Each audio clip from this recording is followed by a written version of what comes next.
نحمده ونصلي ونسلم على رسوله الكريم أما بعد فأعوذ بالله من الشيطان الرجيم بسم الله الرحمن الرحيم يا أيها الذين آمنوا اتقوا الله وكونوا مع الصادقين صدق الله مولانا العلي العظيم وصدق رسوله النبي الأمين ونحن على ذلك لمن الشاهدين والشاكرين والحمد لله رب العالمين. میر محفل صدر مجلس ذی وقار و ذی احتشام شیخ طریقت حضرت قبلہ پیر عبدالصمد صاحب باروی دامت برکاتہ العالیہ، سجادہ نشین پیر صاحب بارو شریف اور حضرت علامہ فیض بخش صاحب باروی اور حضرت قبلہ حاجی محمد دوست صاحب محتمم جامعہ حاضر. اور ویسے تو آپ دیکھ رہے ہیں کہ اللہ کے فضل و کرم سے اسٹیج پر اس وقت بہت روشن چہرے موجود ہیں. علماء کرام کا جمع غفیر ہے اور یہ وہ شخصیات ہیں جنہوں نے یہاں پر اللہ کے فضل سے ہمارے مسلک کی صرف ترویج و اشاعت نہیں بلکہ تحفظ کی ذمہ داری اٹھا رکھی ہے. اللہ تبارک و تعالیٰ ان علماء کی عمروں میں برکت عطا فرمائے اور عوام الناس کو ان سے صحیح طور پر فیض اور فائدہ اٹھانے کے قابل بنائے. حضرات مکرم، آج کل جیسے ابھی ذکر ہو رہا تھا کہ ہم اہل سنت اپنے مدارس کے حوالے سے بہت غفلت کا شکار ہیں. بچوں کو بھیجتے ہیں کہ جی بس قرآن پڑھنا ہے نا، حدیث پڑھنی ہے، دین کا علم حاصل کرنا ہے. مدرسہ کوئی بھی ہو، اس سے کیا فرق پڑتا ہے؟ ایک دفعہ ایسا ہوا کہ ایک صاحب نے اسی طرح سوچ کے کہ دین کا علم حاصل کرنا ہے اپنے بچے کو کسی دوسرے مدرسے میں بھیج دیا. وہاں پر وہ اب پتہ چلا کہ فارغ التحصیل ہو کر عالم بن کر واپس آ رہے ہیں.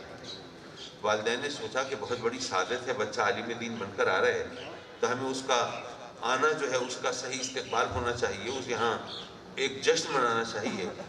تو انہوں نے کہا کہ ہم محفل میلاد مناتے ہیں، وہ بچہ آئے گا، وہ تقریر بھی کرے گا اور ان کا تعارف بھی ہوگا اور لوگوں کو پتہ چلے گا. اب انہوں نے وہ اہتمام کیا محفل میلاد کا. وہ برخوردار تشریف لائے، دیکھا کہ جناب یہ سٹیج سجا ہے اور چراغاں ہو رہا ہے اور نعرے لگ رہے ہیں.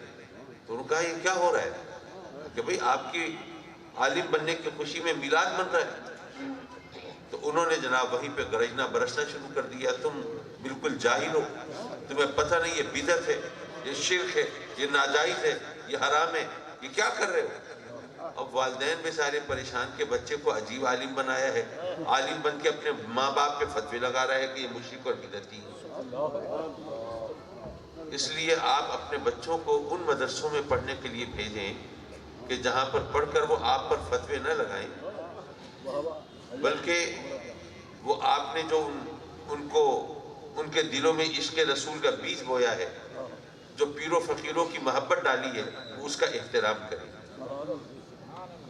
اچھا، بعض اوقات ایسا ہوتا ہے کہ یہاں پر لوگ کہتے ہیں کہ جی ہاں یہ باپ دادا کی بات کرنا یہ تو مشرکین مکہ کے زمانے سے چلا آ رہا ہے، وہ بھی کہتے تھے ہم اپنے باپ دادا کے مسلک کو کیسے چھوڑ دیں، یہ بھی یہی کہتے ہیں. لیکن فرق ہے، مشرکین مکہ ان باپ دادا کی بات کرتے تھے جن کے گھر میں پیدا ہونے کی وجہ سے وہ مشرک تھے، اور ہم ان باپ دادا کی بات کرتے ہیں جن کے گھر میں پیدا ہونے کے صدقے میں اللہ نے ہمیں ایمان کی دولت عطا فرمائی.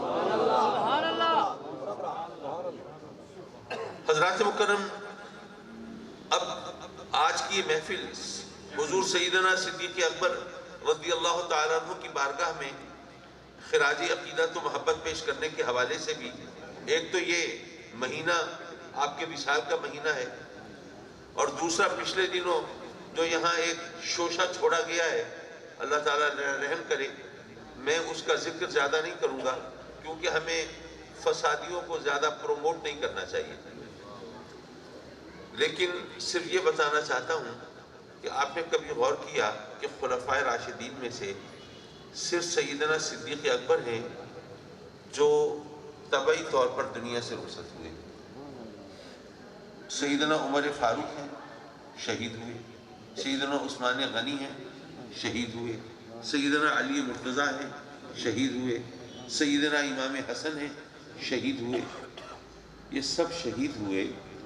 پتہ یہ چلا کہ ابتدائے اسلام سے ہی یہ سازشوں کے تانے بانے بنے جانے لگے تھے، اور ان مقدس ترین ہستیوں پر بھی لوگوں نے اپنے ہتھیاروں کی تیزی آزمانا شروع کر دی تھی، اور یہ چیز کوئی نئی نہیں ہے، لیکن اگر اس وقت بھی رب کائنات نے اپنے دین کی خاطر، دین کے فروغ کے لیے مدد فرمائی تھی، تو آج بھی اگر ہم وہ جذبہ بیدار کر لیں تو رب کی طرف سے آج بھی ہمیں مدد مل سکتی ہے۔ لیکن مسئلہ یہ ہے، جہاں ہم اپنی کوتاہیاں گنواتے ہیں، بتا رہے تھے کہ جناب چونکہ ہم نمازیں نہیں پڑھتے اپنی مسجدوں میں، صرف اتنی بات نہیں ہے، کچھ اور چیزیں بھی ہیں۔ مسئلہ یہ ہے حضرت، آپ بھی ایک آستانے سے تعلق ہے آپ کا، اور میرا بھی خانقاہی نظام سے رشتہ ہے۔ مسئلہ یہ ہے کہ ہمیں آستانے بھی چلانے ہیں، لنگر بھی چلانے ہیں، مزار بھی تعمیر کرنے ہیں، گیارہویں بھی کرنی ہے، میلاد بھی منانے ہیں، عرس بھی ہونے ہیں۔ اب ظاہر ہے کہ یہ سب کام ہم نے کرنے ہیں تو ان کے لیے بھی تو سرمایہ چاہیے۔ تو اب ہماری جو ترجیحات ہیں، جو پرائیورٹیز ہیں، ان میں مدارس کا ذکر ذرا بعد میں آتا ہے، لیکن اگر آپ ہمارے خانقاہی نظام کو شروع سے دیکھیں تو وہاں پر مدارس کا ذکر پہلے آتا ہے، تو صرف ترجیحات کے تعین کی ضرورت ہے۔ حضور سیدنا غوث بہاولق ذکریہ ملتانی رضی اللہ تعالیٰ عنہ، ان کا جو خانقاہی نظام تھا اس کی میں صرف ایک جھلک دکھا دوں تو شاید ہمیں بھی روشنی ملے۔ میں 1993 میں انڈونیشیا گیا۔ انڈونیشیا دنیا میں سب سے بڑی اسلامی سلطنت ہے، وہاں پر علماء سے بھی ملاقات ہوئی، مدارس میں بھی جانا ہوا۔ ان سے میں نے پوچھا کہ بھئی یہ سب سے بڑی اسلامی سلطنت ہے، لیکن اتفاق سے مجھے معلومات نہیں ہے کہ یہ کس زمانے میں یہ علاقہ فتح ہوا، کون سی مسلم آرمی یہاں پہ آئی تھی، کون سا جرنیل آیا تھا، کیا تاریخ ہے، مجھے نہیں معلوم۔ انہوں نے کہا کہ جناب یہ علاقہ مفتوحہ نہیں ہے، یہاں کوئی مسلم جرنیل نہیں آیا، کوئی آرمی نہیں آئی، کوئی فوج کشی نہیں ہوئی۔ میں بڑا حیران کہ پھر یہ سارا علاقہ یہ مسلمان کیسے ہوا؟ کہنے لگے کہ جی آپ کو پتہ ہونا چاہیے کیونکہ یہ آپ کے شہر ملتان کے بزرگ کا کارنامہ ہے۔ پھر انہوں نے جو بتایا تھا، میں نے انہی لائنز پر آ کر، انہی خطوط پر جب ریسرچ کی اور کتابیں کھنگالی تو جو کہانی سامنے آئی وہ میں آپ کو ایک مربوط انداز میں پیش کر رہا ہوں۔ حضور سیدنا غوث بہاولق ذکریہ ملتانی آج سے وہ یعنی 6 صدی کے بزرگ ہیں، تو اس زمانے میں وہ کروڑ پتی تھے۔ آج کل تو کروڑ پتی ہونا کوئی بات ہی نہیں ہے، لیکن وہ اس زمانے میں کروڑ پتی تھے۔ وہ اب ادارہ چلا رہے ہیں، اس میں مدرسے میں، ادارے میں بچے پڑھ رہے ہیں۔ جب وہ فارغ التحصیل ہو کے نکلتے تھے تو ان کے تعلیم کے دوران دیکھ لیا جاتا تھا کہ ان میں کون سے بچے ایسے ہیں جن سے آگے ڈیوٹی لی جا سکتی ہے۔ پھر ان کی ڈیوٹی لگتی تھی کہ انہوں نے دنیا کے فلاں حصے میں جا کر تبلیغ کرنی ہے۔ اب تبلیغ کرنے کے لیے کیا کریں؟ صرف یہ نہیں کہ بس ایک بستر اور لوٹا چاہیے، باقی کام خود ہی ہو جائیں گے، نہیں، بلکہ پہلے ان کو وہاں پر اس علاقے کی زبان سکھائی جاتی ہے۔ اب ذرا دیکھیے، آج سے 8 صدیوں پہلے کی بات ہو رہی ہے، کتنا سائنٹیفک انداز ہے، دنیا کے جس علاقے میں بھیجنا ہے وہاں کی زبان سکھائی جا رہی ہے۔ پھر ان کو بتایا جا رہا ہے کہ وہاں پر لوگوں کا مذہب کیا ہے، رسوم و رواج کیا ہے، طور طریقے کیا ہیں۔ جب یہ سب سیکھ گئے تو اس زمانے میں ان کو معلوم ہے کہ فلاں علاقے کے اندر کون سی چیزیں ہیں جن سے، یعنی کاروباری حوالے سے، تجارت کے حوالے سے جن کی بڑی مانگ ہے، وہ بڑی مہنگی ہیں اور یہاں پہ سستی ہیں۔ حضور غوث بہاءالحق اپنے جیب خاص سے وہ چیزیں خرید کر ان کو عطا فرماتے تھے کہ آپ جائیے، یہ چیزیں لے کے جائیے، وہاں پر جا کر جب آپ دکان سجائیں گے تو اس کی بڑی مانگ ہے، وہ لوگ فوراً ٹوٹ پڑیں گے خریدنے کے لیے، تو آپ جب ان کو یہ چیزیں بیچیں گے تو اپنے اخلاق سے، اپنی سیرت سے، اپنے کردار سے، اپنی دیانتداری سے، اپنی شرافت سے، اپنی خوش گفتاری سے ان کو متاثر کریں گے۔ اور ضروری نہیں ہے کہ آپ اس وقت تک وہاں ٹھہریں جب تک کہ وہ مسلمان نہ ہو جائیں۔ عقیدہ بدلنا کوئی آسان کام تو نہیں ہے، آپ بہرحال ایک تاثر چھوڑیں گے، ان کے اوپر ایک امپریشن ہوگا، مسلمان ایسے ہوتے ہیں۔ پھر جب آپ کا مال بک جائے گا تو اس زمانے میں ان کو پتا ہے کہ فلاں چیز وہاں سستی ہے، یہاں بہت مہنگی ہے۔ اب آپ کے پاس جو مال بنا ہے، جو فروخت کے بعد جو پیسہ ہے، اس سے آپ فلاں چیز خرید لیں گے تاکہ یہاں آ کے اس کو بیچ سکیں۔ واپس آ کے آپ وہ بیچیں گے، جو نفع ہے وہ آپ کا سفر خرچ، آپ کے گھر کا خرچ، جو اصل زر ہے وہ واپس کریں تاکہ دوسری جماعت بھیجی جا سکے۔ انہوں نے بتایا اور کتابوں میں لکھا ہے کہ اس طرح جو ان کی تربیت یافتہ تبلیغی جماعتیں جاتی تھیں، ان کے اثر سے وہاں پر اسلام پھیلا۔ جاوا، سماٹرا، انڈونیشیا، وہ سارا علاقہ اس طرح مسلمان ہوا۔ حضرات مکرم آپ بھی دیکھیے، قرون اولیٰ میں وہ قرآن مجید کے نسخے ہر گھر میں نہیں ہوتے تھے، وہ تاج کمپنی نہیں تھی، وہ اس وقت جگہ جگہ مدرسے بھی کھلے ہوئے نہیں تھے، حدیث کی کتابیں بھی ان کی تدوین نہیں ہوئی تھی، قال اللہ قال رسول کی صدائیں اس طرح نہیں گونجا کرتی تھیں، اور اس وقت یہ الیکٹرانک میڈیا، پرنٹ میڈیا بھی نہیں تھا، رسالے بھی نہیں چھپتے تھے، کتابیں بھی نہیں چھپتی تھیں، ٹی وی پر بیٹھ کر وہ دروس حدیث و قرآن بھی نہیں دیے جاتے تھے۔ اس وقت یہ تمام ذرائع نہیں تھے، اس کے باوجود اس وقت اسلام زیادہ تیزی سے پھیل رہا تھا، آج نہیں پھیل رہا، حالانکہ آج کل یہ سب کچھ ہے۔ قرآن مجید کے کروڑوں اربوں نسخے موجود ہیں، اس وقت تو پوری بستی میں ایک آدھ نسخہ ہوتا تھا، کیونکہ قلمی نسخے ہوتے تھے سارے۔ اس وقت اسلام تیزی سے پھیل رہا تھا، آج نہیں پھیل رہا، کیوں؟ اس کی وجہ یہ ہے کہ اس وقت ہر گھر میں قرآن تو نہیں ہوتا تھا، لیکن لوگوں کو گلی کوچوں میں چلتے پھرتے قرآن نظر آ جاتا۔ جو قرآنی تعلیمات کی جو تجسیم ہے وہ مسلمانوں کی صورت میں نظر آتی تھی، مسلمانوں کو دیکھ کر پتا ہوتا تھا کہ اسلام کی تعلیمات کیا ہیں۔ لیکن آج کل عالم یہ ہے کہ اگر کوئی اسلام کے بارے میں پڑھ کے اسلام کی سچائی سے متاثر ہونے لگے تو ہم جیسے مسلمانوں کو دیکھ کے یرک جاتا ہے، نہیں تھی مسلمان ایسے ہوتے ہیں تو ہمیں مسلمان نہیں ہونا، ہم پھر کافر ہی بنے۔ ہمیں درس عمل دینا ہے، ہمیں عمل کے راستے پہ چلنا ہے، اور ہم اہل سنت میں یہ ایک بڑی خامی ہے، ہم سمجھتے ہیں کہ نہیں صرف عقیدے کی بات کرنی ہے، عمل کی بات نہیں کرنی، حالانکہ یہ دونوں ساتھ ساتھ چلنے ہیں۔ بھئی حضور سیدنا خالد بن ولید رضی اللہ تعالیٰ عنہ جیسا مرد میدان اور کون ہوگا؟ ان کا وہ واقعہ آپ نے سنا بھی ہوگا، سنایا بھی ہوگا، اس سے اپنی تقریروں کو سجایا بھی ہوگا کہ جناب میدان کارزار میں کافروں اور مسلمانوں کے درمیان جنگ سجی ہے، صفیں لگائی باندھی جا چکی ہیں، کوئی دم جاتا ہے اور جنگ شروع ہونے کو ہے، لیکن خالد بن ولید نظر نہیں آ رہے۔ ساتھی جرنیل پوچھتے ہیں خالد بن ولید کہاں ہیں؟ پتہ چلا کہ وہ ٹوپی ڈھونڈ رہے ہیں۔ وہ حیران پریشان، ٹوپی ڈھونڈ رہے ہیں؟ بھئی وہاں اگر کافروں نے بھی حملہ کر دیا تو خالد بن ولید نے بتانا ہے کہ کس نے حملہ کرنا ہے، کس نے دفاع کرنا ہے، کس نے تلواریں چلانی ہے، کس نے تیر برسانی ہے۔ اگر وہ نہیں ہے تو وہ بیچارے مسلمان تو بے موت مارے جائیں گے۔ اب ان کو تلاش کیا، پہنچے، جناب آپ یہاں کہاں کھڑے ہیں، چلیے، وہ صفیں باندھی جا چکی ہیں، جنگ شروع ہونے کو ہے۔ خالد بن ولید فرماتے ہیں کہ وہ ٹوپی بہت ضروری ہے، بہت قیمتی ہے۔ وہ ساتھی پریشان، حضور بہت قیمتی ہوگی لیکن کیا مسلمانوں کے سروں سے زیادہ قیمتی ہے؟ یہ تو خیر اللہ کا کرم ہوا، اسی اسنا میں وہ ٹوپی مل گئی، آپ نے سر پہ سجائی، میدان کارزار کا رخ کیا، اور جب میدان میں چلے ہیں تو رب کائنات نے فتح عطا فرمائی۔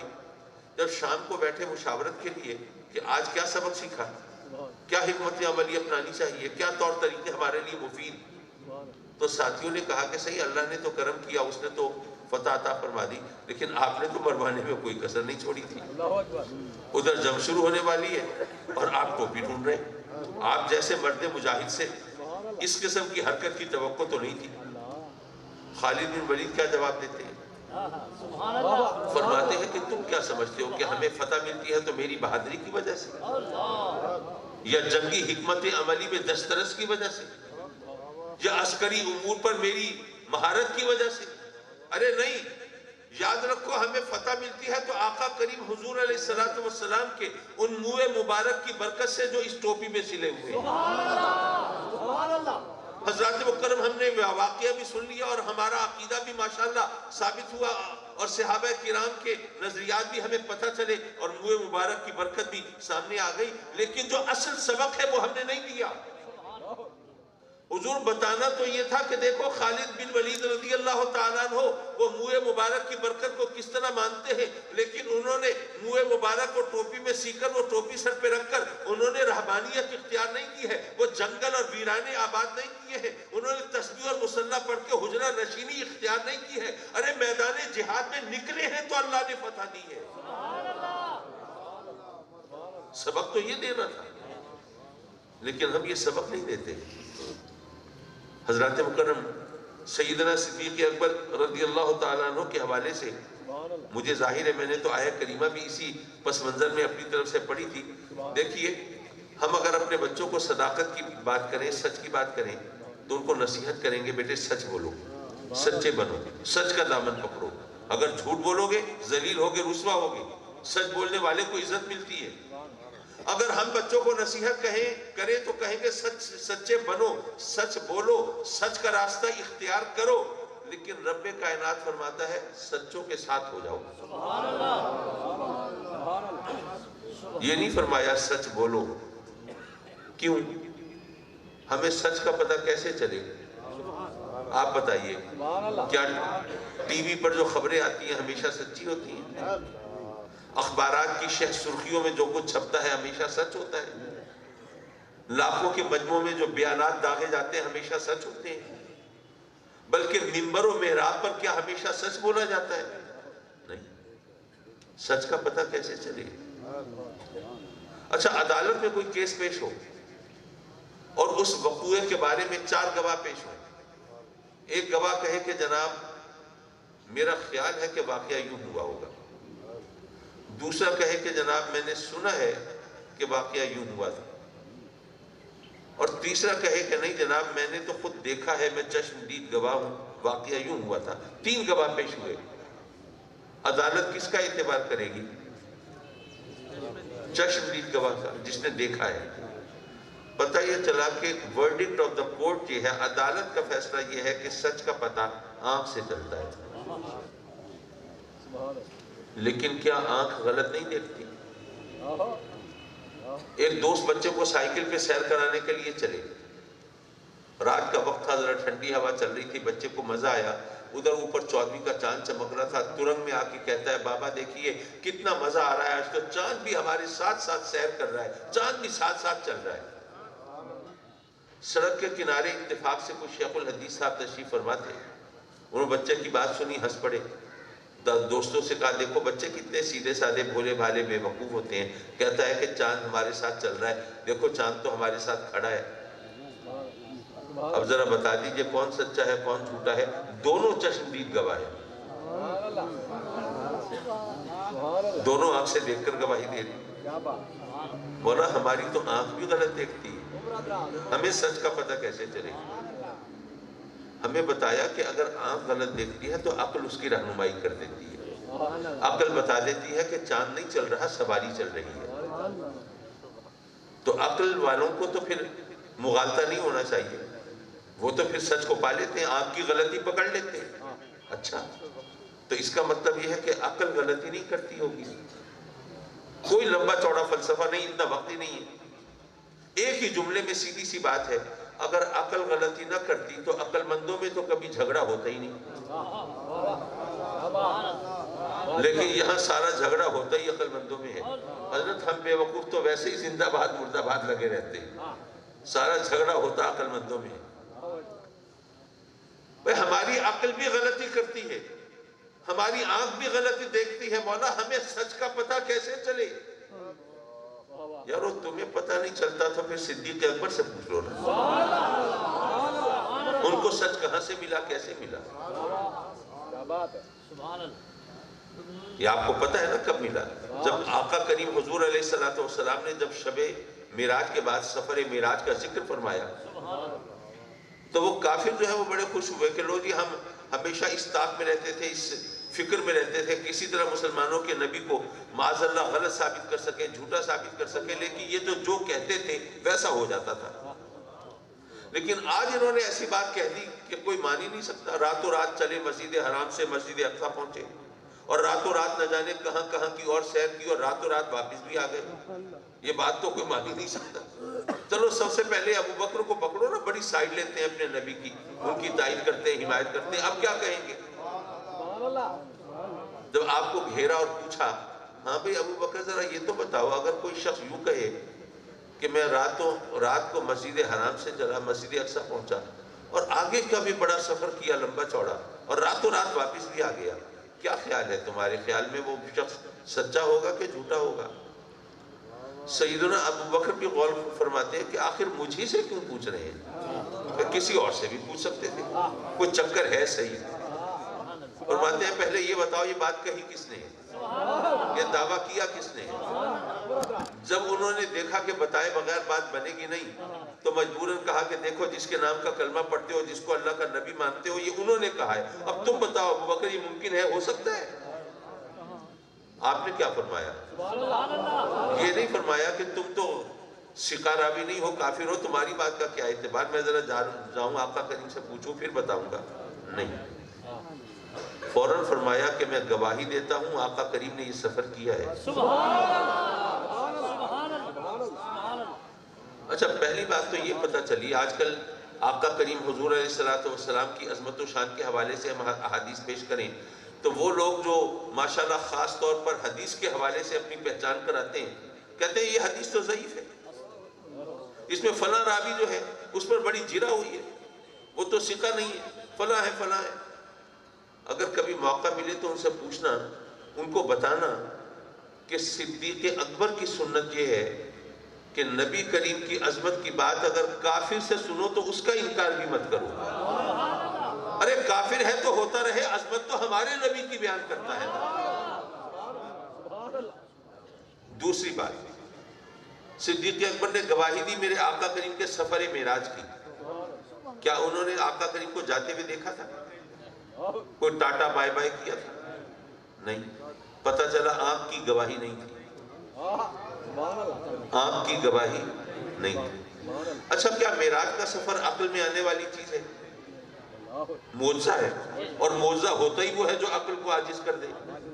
پتہ یہ چلا کہ یہ عقل میں آنے والی چیز بھی نہیں، تو معلوم ہوا کہ عقل کی گواہی بھی نہیں تھی، نہ آنکھ کی گواہی نہ عقل کی گواہی، پھر ان کو سچ کیسے ملا؟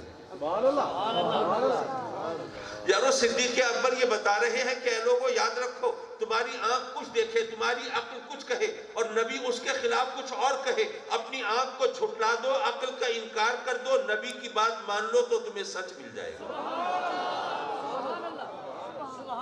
جب تم اپنے تجربے کو، مشاہدے کو، سوچ کو، فہم کو، فراست کو، بصارت کو، بصیرت کو جب دہلیز نبوت پر قربان کر دو گے تو تمہیں سچ مل جائے گا۔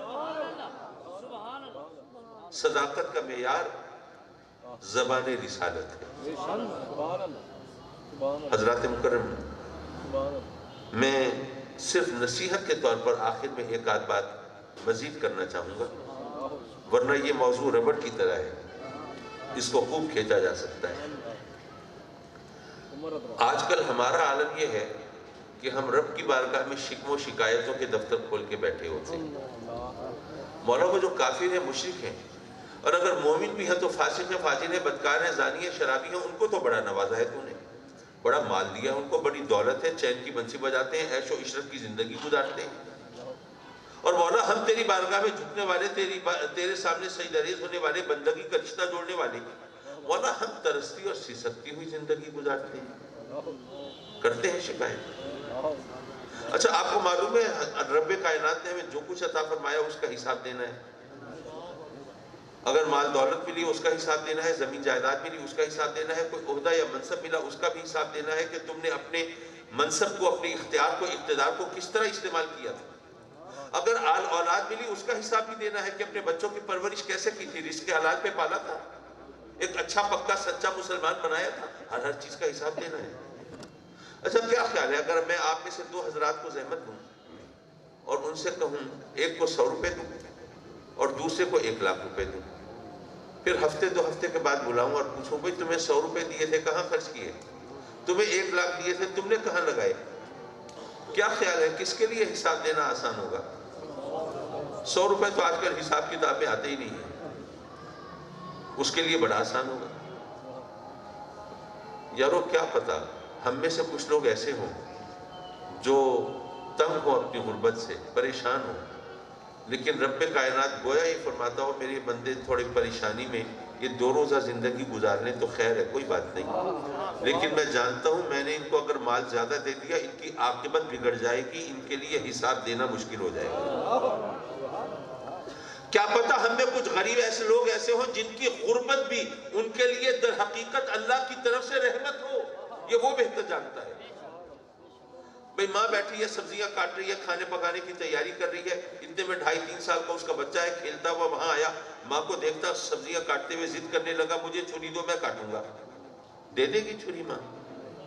نہیں، ماں نے منع کیا، اس نے چیخم دھاڑ مچا دی، شور مچا دیا، زاروں قطار رونا شروع کر دیا، گھر والے جمع ہو گئے، ماں کے اوپر برس پڑے کہ کیسی ماں ہے، بچہ سامنے رو رہا ہے، اس سے چپ ہی نہیں کراتی۔ ماں بھی تنگ آئی ہوئی تھی، کہنے لگی کہ جی بچہ چھری مانگ رہا ہے، آپ لوگ کہتے ہیں دے دیتی۔ اب سب پیچھے ہٹ گئے، نہیں نہیں ماں بیٹے کا معاملہ ہے، ہم نہیں آتے درمیان۔ کیا کوئی کہے گا کہ ماں نے ظلم کیا، زیادتی کی؟ بچہ یہ 5-10 منٹ 15 منٹ روتا رہا، اس کو دے دیتی چھری، کیا فرق پڑتا تھا؟ کوئی کہے گا؟ نہیں۔ ہر ایک کہے گا کہ بچہ نہ سمجھ تھا، ماں سمجھدار تھی، اس نے چھری نہیں دی، صحیح کیا۔ اگر وہ 5-10-15 منٹ کا رونا برداشت نہ کرتی تو ہو سکتا ہے چھری دے دیتی تو زندگی بھر کا رونا پڑا رہتا۔ یارو بات ہے اعتماد کی، بات ہے یقین کی، بات ہے بھروسے کی۔ شکایت کرتے ہیں جی رب کی بارگاہ میں دعائیں مانگتے ہیں، سجدے میں سر رکھ کے گڑ گڑاتے ہیں، آنسو بہاتے ہیں، فریاد کرتے ہیں، وہ دیتا ہی نہیں، وہ سنتا ہی نہیں، وہ ہماری دعائیں قبول کرتا ہی نہیں۔ یارو بات بھروسے کی، اعتماد کی ہے۔ اگر ہمارا یقین ہو تو ہم سوچیں کہ وہ تو ماں سے 70 گنا زیادہ محبت کرنے والا ہے۔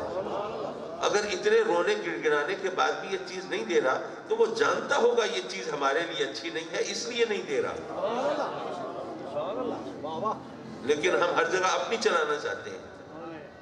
اگر ہم اس کی رضا پہ راضی ہو جائیں تو یارو دنیا بھی ہماری ہے اور آخرت بھی ہماری ہے۔ وآخر دعوانا ان الحمدللہ رب العالمین۔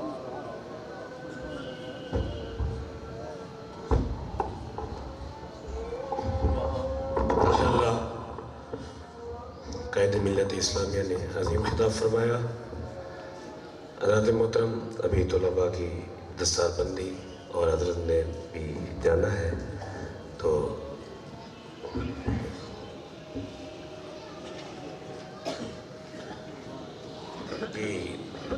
حفظ کے لیے جو طلباء ہے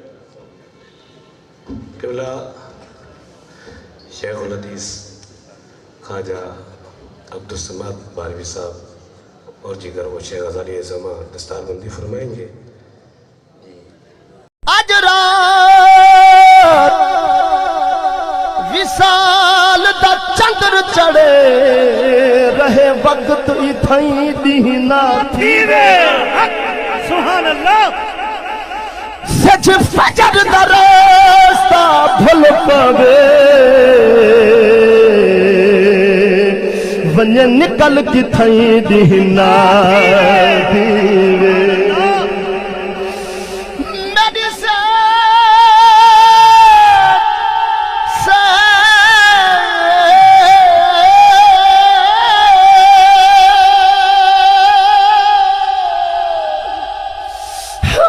کسے تدے تارے ناوس من منگا ڈھول دوئیں دینا تھیوے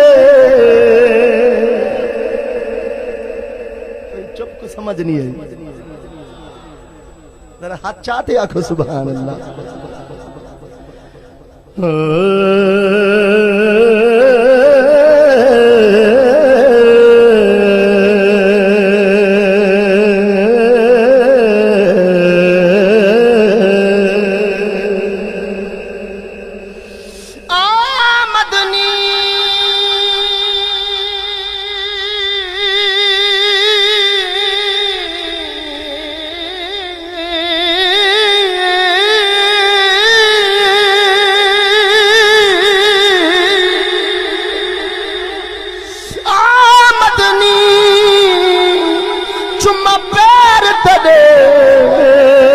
لب کھل ویسن جدا تو آسے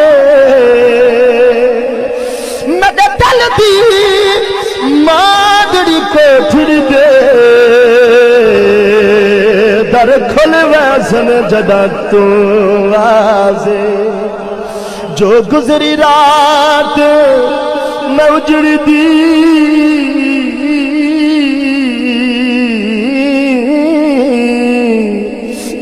گزری رات میں اجڑی دی دکھ بھل ویسن جدا تو آسے